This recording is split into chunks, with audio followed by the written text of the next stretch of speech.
Hey, this is Nathan Driggers with the Driggers team at Compass. And this is Rose Buckley with US Inspect.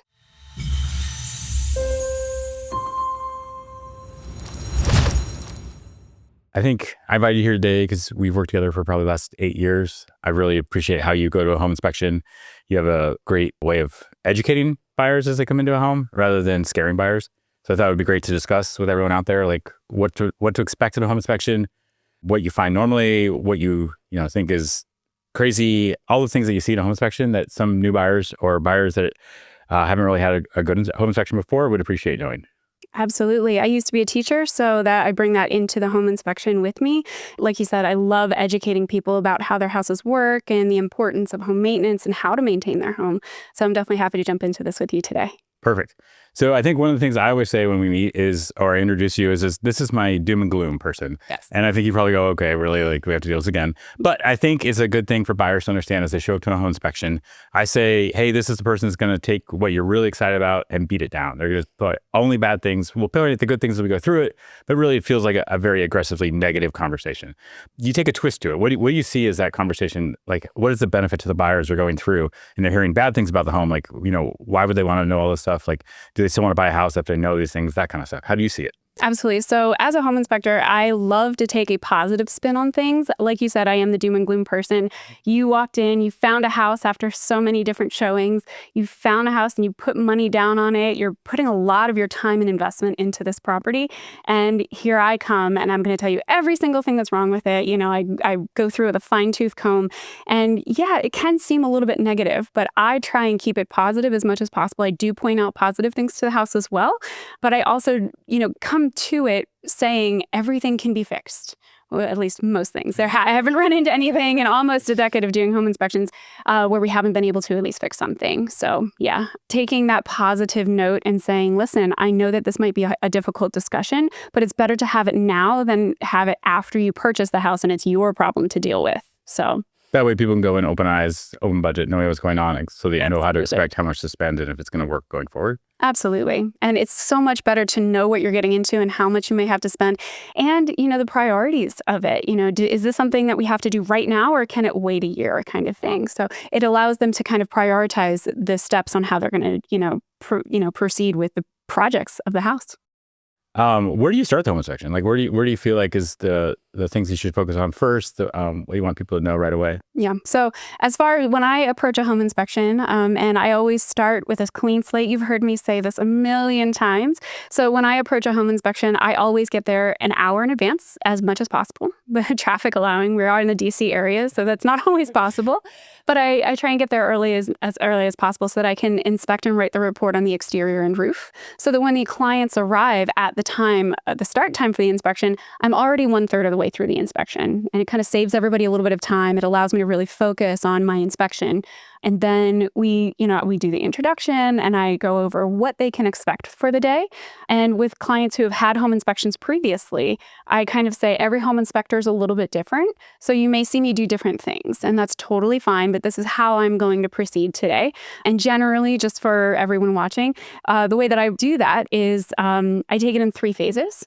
And so I inspect and write the report, and then I put my phone away and give them my full attention while I explain things to them and walk them through so that I'm not really trying to do 3 things at once. It makes it so that I don't forget anything to put into the report. I get a quality photo and focus on the things that need to go into the report. And then I also give them my full attention when it's time to explain things and answer their questions and show them how to maintain different things in their home.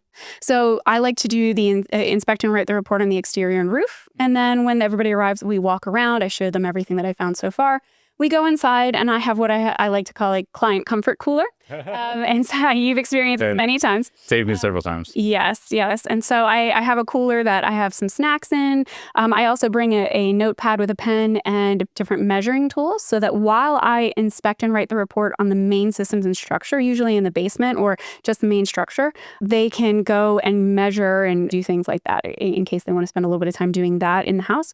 Then once I finish inspecting and writing the report on the main systems and structure, I come and gather everyone again, go through what I found, answer all of their questions. And when they feel good about that, or maybe not that great, like you say, and doom and gloom, then we take another break. I close everything up. And the third phase of the inspection for me is that I go around and I test the appliances, I flush toilets, I run every shower, I test windows, things like that.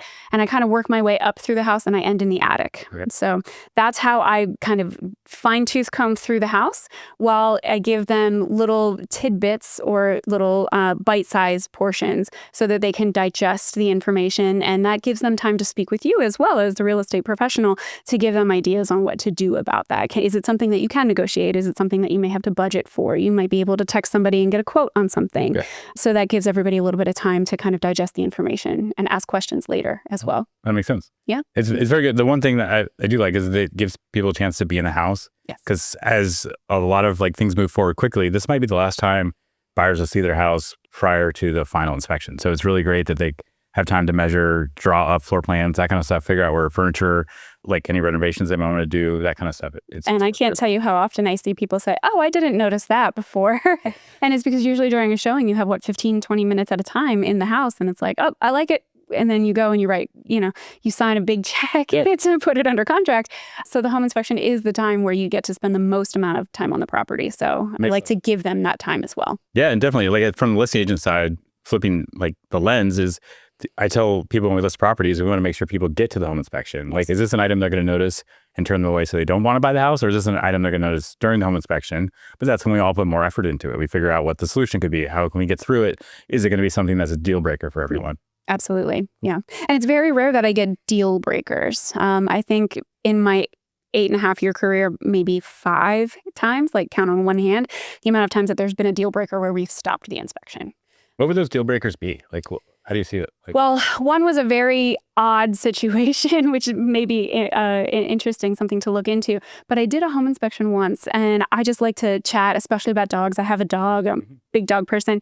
And my clients were saying, oh, we finally have the backyard for our dog. We're so excited. And so I was like, well, what kind of dog? We were sharing pictures and things like that. And the real estate professional that was with us kind of looked over and went white as a sheet. And I think you know who it was. I'll have to tell you off camera. I can see where this is going. Yeah, no. And they said, oh, well, the HOA, he pulled me aside and he said, the HOA doesn't allow pit bulls. Yeah. And so somewhere in the paperwork, they were like, your dog will be confiscated and euthanized if you move in with a pit bull. Something insane like that. And I was like, I don't believe that. But it was like something from the 70s that was still in place. That was a deal breaker, obviously. Had nothing to do with my inspection or anything like that. But it definitely was something that was a deal breaker for them. So look into HOA responsible. Oh, yeah. Yeah. That's a big thing when I tell people, like, check your HOA docs, make sure they have money, make sure that your chickens, dogs, whatever else you want, goats, you want to have them, that you understand that they're allowed there because you want to move the whole family in with you. Exactly. So definitely look over your HOA docs. But as far as home inspections go, I recently, I would say maybe a month ago, I was out in Hagerstown, Maryland doing a home inspection, and my clients were out of town. They weren't able to make it because they're being transferred from the military. They weren't even in the state. The real estate professional, I told them, hey, there's polybutylene piping. And polybutylene piping is the type of piping that was used back in the 70s, 80s timeframe, even into the 90s. And so it's a grayish and it can be a bluish type of flexible pipe. Not super flexible, but almost like PVC type of pipe. And the chemical makeup of the plastic itself actually interacts with different chemicals like chlorine, which if you're in public water, the county will put in chlorine into the water, just like fluoride and things like that.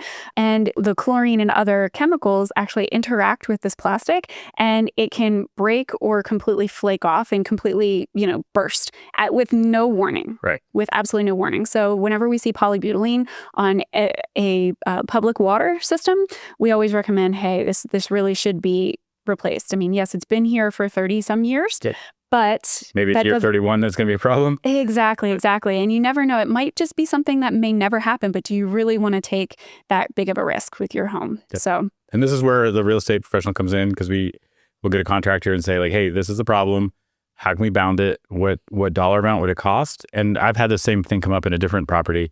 And we're like, hey, this is a $4,000 problem. Like, it seems extremely overwhelming. We have piping all the way through the house. But if you take a minute, take a step back and realize, hey, wait, there's 3 bathrooms in the house. They're all on top of each other. It's drywall around them. We could have someone come in, change these pipes out, change the kitchen pipes out, and we could have a new piping in here for under $3,000 or $4,000. Maybe it's big and scary. Maybe we can use it to our advantage in a negotiation, but it's something we can bound and we can fix. Exactly. And I get that a lot of questions like that. They were asking me, well, what do I do? How much does it cost? Things like that. And as a home inspector, that's not something not within our purview. And so we have to kind of tiptoe and be very careful legally about what we can and can't say, similar to real estate professionals. You can't say. Because it's kind of weird if you're like, hey, you got to do all this stuff and my cousin Vinny will come out and take care of this. Absolutely. Yeah. So we have to be very careful about what we say and how we say it. In certain states, there are requirements where home inspectors have to provide what we call cost to cure. And so you say that X, Y, and Z is wrong. This is the defect. You have to say in those particular areas how much it's going to cost to fix it. You have to give them an estimation. In Maryland, you're not allowed to say that. So yeah, it's very interesting. It kind of goes across the board. So sometimes if you ask your home inspector, we may say, I'm sorry, I can't tell you. And then that's when I would look at the real estate professional and be like, hey, would you be able to make a phone call to a plumber or something like that and get a quote, or, take that offline and maybe this weekend make a couple phone calls. But yeah, your home inspector may be tied depending on, what they can say, where they are. And you guys actually, there's a company that calls after you guys inspect that will do I like to think of it as like off the cuff desk numbers. They've never seen it. They only do it after a report. Yeah. They'll give you rough numbers, but it's a separate company. Mm-hmm. And also, like, what I found is some of those numbers are great. Some of those numbers are large estimates because it's not bounded. So like having a professional come out and look at it seems to be the best solution for us. Absolutely. And that's a really good, so the company that we work with is called The Quick Fix. So US Inspect actually has a relationship with a company called The Quick Fix. So if somebody wants a quote, what we'll do on the back end is they would go in, opt into The Quick Fix. We then send your home inspection report to The Quick Fix, and within 24 hours, you get an email or a call from The Quick Fix, and they give you, for each line item on the home inspection report, they will give you a price estimation for it. That's awesome. Yeah, which is fantastic. And that's kind of the way that, because US Inspect operates in many different states, that we kind of cover ourselves. This is the cost to cure where it's required. However, it's just really helpful information for home buyers as well, even if it's not required. Because everyone wants to know what they're getting into. Exactly. But like you said, sometimes they are a little bit higher, and that's just because they're not on site, they're not looking at it, and they guarantee their pricing. So if they say it's going to cost X amount of dollars and they get there and it's much bigger, they'll still do the work, but they'll just charge what they quoted. Sometimes these inspections only have 1 or 2 days to turn around. Sometimes they have hours. So it's a good opportunity to have those things. Absolutely. And I'm so glad to see that we're getting home inspections, like full home inspections again, because during COVID, I know that, we were having a lot of walk and talks, and last minute, we're not even under contract. And I was tripping over 5 other inspectors at the same time. So I'm so glad that things have calmed down and buyers really have the opportunity to have a proper home inspection. Yeah, I think it's one of the things I think, I know we're back up to about the inventory prior to COVID, which when I started in 2018, it was always this, you had the ability to go out and look at like 10 houses or 6 houses on your first tour and be like, okay, this is what houses are like. This is what I'm excited about, rather than this house came to the market. Let's go see it. Maybe I want to buy it. So it's been definitely a better chance for buyers to get a better opportunity to find the right house. And to have a couple more minutes, like, hey, we can get a home inspection. Some areas are still hot and you might be up against other people. So it might be just a walk and talk, or it might be a 3-day home inspection with a walk away, or it could be the full 7-day time to negotiate. Let's see where we can go and find the real value of this property, which I think is a great chance for buyers right now. Oh, absolutely. And kind of on that same point, just in case some of the listeners or the viewers aren't familiar with the difference between a home inspection and a walk and talk. A walk and talk is what we use as US Inspect. We call them walk and talks, but other companies may use a different phrase for it. But a full home inspection is where we would go through, inspect everything in the home, and then write a written report that would come within 24 hours. I know my inspection reports come within an hour of leaving the property because I write them on site, but we are required within 24 hours. And some home inspectors choose to write the reports when they get home in the evening. So within 24 hours, you'll get a full written report, and that comes with a backing of the insurance claim. So if we have a miss, if we forgot something or missed something, then that's something where you can come back and make a claim against the home inspector. That's the big difference between a walk and talk and a full home inspection. Now, a walk and talk is the same exact thing as a home inspection, with the exception that you don't get a written report. So I walk and I do the inspection and I'm talking to you and you're taking notes as the home inspection. It is a little bit more affordable. It's less expensive. However, you don't have the opportunity to make a claim should anything be missed because there's no legal document to point to. Right. There's just notes that the buyer has that they say. And then what I do when we set up for walk and talk is, okay, let's write down the big things. We're going to know what's going on. We're going to have, it's really a chance to understand where the house is maintenance-wise, what we're going to expect, but it's not a chance to look at every small detail, every plug, every window, that kind of thing. We just want to make sure we can afford what's coming at us. Exactly. So, walk and talks are really great in situations where you do have a bidding war and you want to know hey, quick and dirty, what do I need to worry about with this house so that I know what to bid? Because then you're giving up your opportunity to nitpick the little things on misses with claims. Whereas a full home inspection, for US Inspect, the full home inspection, if that's 100% of a fee, then a walk and talk would be 75% of that home inspection fee. You're saving 25% to get the walk and talk. But in my opinion, it's just worth it to get the full home inspection report so that you have that coverage should anything be missed. Cool. And we are humans. Yeah, definitely. Yeah. And for one reason, it all depends. For us, is sometimes listing agents hey, you only get an hour in the house. And we're hey, what can we do in an hour? We can make sure there's a roof, we can make sure there's an HVAC, but it's kind of a balance between getting the full and I'd say bounding our concerns or bounding the liability we have on the property. Exactly. If you're a real estate agent watching this, please don't do that. It's one of my love you, but please don't do that. we really want to do the best for our clients, and we can't be constricted into an hour time frame with everything that we need to be looking at. And that's I've seen agents with crazy rules. They're oh, you can come to our house, but you can't use any tools. Well, tool includes a ladder. I can't look above. I can't it's just weird. Agents get different ideas. And for me, we've never put those restrictions on our listings because I want to make sure that the person that's purchasing the house understands the house. Because if you get halfway through and someone realizes something's different than they expected, then transaction's not going to go well. And then you end up in this confrontational place that it doesn't need to be there. Exactly. I completely agree. Cool. How long does a typical inspection take? So it goes by square footage and age of the home in general, and also the experience of the home inspector. I like to write the home inspection report on site so that way I don't miss anything. Everything's immediately put into the report software so that nothing's ever forgotten or missed. And then you also get the report within an hour of leaving the property. Which we love, because then we can, I can get my clients back on the phone and go, hey, here we can look at it a different way. It's now written, and instead of being in the middle of it, is there anything that doesn't make sense to you or really scares you kind of thing? Exactly. So for me, it does take a little bit longer. I would say maybe half hour extra on site for me taking the time to write it out. But the benefits outweigh that extra half an hour for most people. So there are home inspectors that I know that'll run through a house in an hour or two, a large single family home, because they'll take all the pictures and then when they get home, they just write the home inspection report later.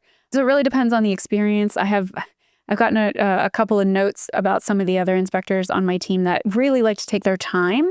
And they were the inspection took 6 hours for a 3,000 square foot house. And I think there was a bit of chatting there for sure. But yeah, so it can take, for a single condo, I did one yesterday in about an hour and 15 minutes for a 1-bed, 1-bath condo from the 1960s. Not too bad. But if it's a large home, I think the longest I ever was on site was I tag teamed a 20,000 square foot mansion off of River Road in Maryland. It had its own big movie theater and bowling alley. I mean, it was a crazy house with 2 other inspectors. So the 3 of us were able to tag team that house in about 9 hours. Wow. That's a lot. Yeah, there were a lot of things wrong with it too. So. I mean, that comes to say, you have movie theaters, you have bowling alleys. What do you guys, where is your level of, hey, I don't expect that. That's not something I'm ready for. Where do you guys draw the line, and what systems do you look at in the house? So in general, home inspectors are trained on the main systems of a house. So we look at structure, we look at fuel systems, if there's an oil tank or if there's a gas meter or things like that. We look at major systems, so the HVAC, the electrical, the plumbing, things like that. Specialty items are anything like elevators. There are these, in some of these grandiose houses on River Road, you get these chandeliers that you push a button and it comes down. So any kind of pulley systems, anything that's a specialty item, we wouldn't be testing. Okay. So I think that the biggest thing that most people are surprised that we don't test would be... I see AV, audio-visual. Audio-visual speakers is one. People are super surprised that we don't do speakers. And then there are certain different small appliances that, If it's a small little refrigerator, it may or may not stay. It may not convey with the property. I'll test it anyway. I'll add it to the report because what's the harm in just testing? Like if I open a refrigerator and get the temperature, but certain other things like spas, hot tubs, those are certainly things that we would not be testing. They're specialty items. That makes sense. I would say anyone that is selling their house and has like a jetted tub, those are probably the most interesting ones to inspect sometimes. And I don't think people understand it because they don't use them very often. But I've been to some where we turn on the jets and then you have a bunch of stuff coming at you. It's gross. So it's something, if you have one, you should do prior to the inspection to make sure everyone is clean and ready to go for it. Oh, absolutely. Absolutely. Yeah. We get dirty. I think actually one of the things I appreciate most is when we get to the basement, this is one of the things you do really well, is your explanation of radon. Because everyone's grown up, I think this came up starting in the 80s of like, oh my gosh, the doom and gloom of radon. What do people need to worry about? Or like, what is radon and like, how does it come into a house and what should people look for? Or how are we going to get there? Happy to help. So, and I geek out about this, so I apologize, but I hope that this is very helpful for a lot of people. So radon, most people hear, oh, there's radon in the basement or there's radon in the neighborhood. Where we service in the Montgomery County area of Maryland, Montgomery County is actually the only county in the entire United States that requires a radon test with the purchase of a home, or with the sale of a home, rather. I think the seller's responsible for it. So because it is so prevalent and it can be so deadly and dangerous. This way, in a lot of other places, you have the option, like doing a home inspection, you can do radon, you can have the test done. It's not something we can do right away because it takes a couple of days. Yeah. But in Montgomery County, if we as a buyers decide not to, then it still happens and we still get the results. Exactly. In 99% of the cases. Exactly. Yeah. So as far as what radon is, just so that, and I always go over this with my clients so they know when they get the radon results, they know what that means, because picocuries per liter, have you ever heard of that before? Probably not if you're not in real estate. Yeah. Exactly. So as far as with radon, most people know that radon is the number one leading cause of lung cancer, second only to smoking in the United States. It kills upwards of 20,000 people a year. And so in this area, when we build the houses on the crust of the earth that is underneath it, the soil, contains a lot of rocks, because in Montgomery County and in most of Maryland, in fact, and the Mid-Atlantic region, we're on the Appalachian Trail. So there's a lot of rocks in the soil, and many of those rocks contain uranium. And uranium is radioactive. And so if you have a rock underneath your house that has some uranium in it, the slab on the basement floor is really what kind of protects you from the radiation coming off of that uranium. So we're not terrible. In the nuke world, yeah. Exactly, yeah. So you're not really badly exposed to it in that way. But as uranium breaks down on its nuclear breakdown chain, it turns into many different things, which are all solid and stay within the rock until it hits radon. Once it hits radon, it gets released from the rock as a gas, and it moves its way through the soil and up into the atmosphere. So every single day we breathe in and out radon, just like nitrogen and oxygen. It's just a part of the air. Radon in and of itself is harmless to us. It's odorless, colorless, tasteless. So we breathe it in and out. We don't even know it. So the fear of radon isn't actually radon. It's the daughter of radon. Exactly. Okay. So once radon comes into our homes from the rocks that are underneath our house, through gaps or cracks or things like that, or if you open and close doors and windows a lot, some of the radon can come into the house and it's trapped. And then it stays radon on that nuclear breakdown chain for about 2.5 days. And once it's floating around your house, it switches to the next thing on the breakdown chain, which is polonium-218. Now, polonium-218 is a solid. So if you have a lot of radon in your house, you're going to have a lot of polonium dust particles in your house. And it's when you breathe in those dust particles of polonium-218, which is radioactive, that's what gets you exposure to developing lung cancer. And so the only way that we can lower our chances and our exposure to this polonium-218 and our chances of getting lung cancer is by lowering the amount of radon that comes into the house in the first place. Okay. So it is very prevalent in this area, and it's very house specific. Some people say, oh, this neighborhood doesn't have any radon. Well, maybe a few of the houses were lucky enough to not have very much radon exposure. Maybe that house was built on a plot of land that underneath it there was no, large rocks or anything like that. But the literal next door neighbor, even if it's a townhome and it's attached, they may have a much more exposure. So it is very important to test your house, every single house. I've heard it's also weather specific, maybe, or like pressure. It can be, yeah. So as the radon is released from the rock, it comes through the soil and it gets released into the atmosphere. So if that soil is very hard and compact, like in the winter when the ground is frozen, it's not going to move through the soil as easy as it would if it were warm and the soil was loose. say after a rainstorm. So there are different weather conditions throughout the year. And if we were to have a radon monitor in a house that has some level of radon, then you would kind of see it go up and down throughout each day. As the sun, comes out, it warms up the soil. More radon may come out than it does in the evening when the soil is a bit colder and more compact. So throughout the day, the levels change. And then even throughout the year, the levels may change.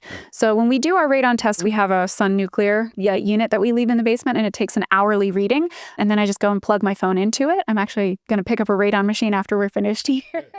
And so I just plug in my phone, download the results, and I instantly create the report. But we have 48 hours worth of readings that we can kind of condense down into one. And it's like an average of the 48 hours? Exactly, yeah. And so the EPA says there is a naturally occurring gas that comes out of the ground. We can't really completely get rid of it 100%. But they say, at least at this moment, they're considering changing it. But at this moment, they say 4 picocuries per liter and higher should be mitigated. So we'll come back to what 4 picocuries per liter means to you as a layperson in just a moment. But really, mitigation would be having a specialist come out, seal the floor so that there are no gaps or cracks in the ground. And then they may put underneath the slab of the floor, the basement slab, a pipe that would go above the roof line so that when the radon comes up, it hits the bottom of the floor, the concrete slab, and then it has nowhere else to go except through that pipe, which pushes it above the roof line, making it bypass the house and naturally lowering the amount of radon that comes into the home. So it creates a new path of least resistance kind of. Exactly. And it just kind of pumps it out of the house. And you can have 2 different types. You have an active system or a passive system.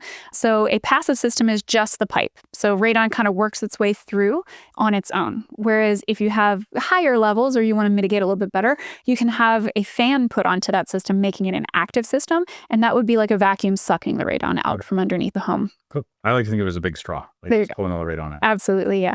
Now, picocuries per liter, like I said, not many people have heard of that. For the layperson, if you have 4.0 picocuries per liter, then like if you get a test done and it says 4.0 picocuries per liter, that is the equivalent to your lungs of smoking 8 cigarettes a day. So whatever your number is on your test, then you double that, and that is cigarettes per day exposure to your lungs. Yeah, okay. So definitely, that's roughly what the layperson can understand it to be. Now, I wouldn't want any cigarettes per day personally, and many of my clients don't like hearing that, but it is something that we've been living with in this area for a very long time, and you can't take your exposure to 0, but even if it is under 4, you can choose to add a radon system yourself to lower it even lower. And what I've found with the addition of radon is typically, like, if there's one slab, you're typically in a price range of $1,200 to $1,600, depending on if there's gravel underneath or how the path of resistance is or how difficult it is to get it there. But it's not I think coming from states like coming from Montana or Washington where radon isn't that common, and you got these guys that come out and do specialty radon, where here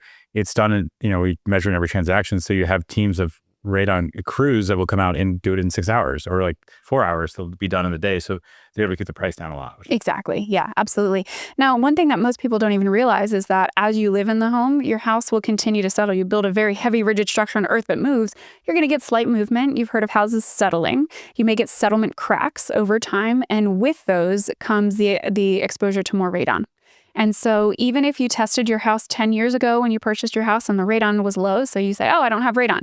Well, you may have radon, but at the time of first testing, there were no gaps or cracks. But now, 10 years later, you have a few settlement cracks that have opened up, and now there might be more radon coming through. So we do recommend, I believe the EPA recommends testing every 2 years.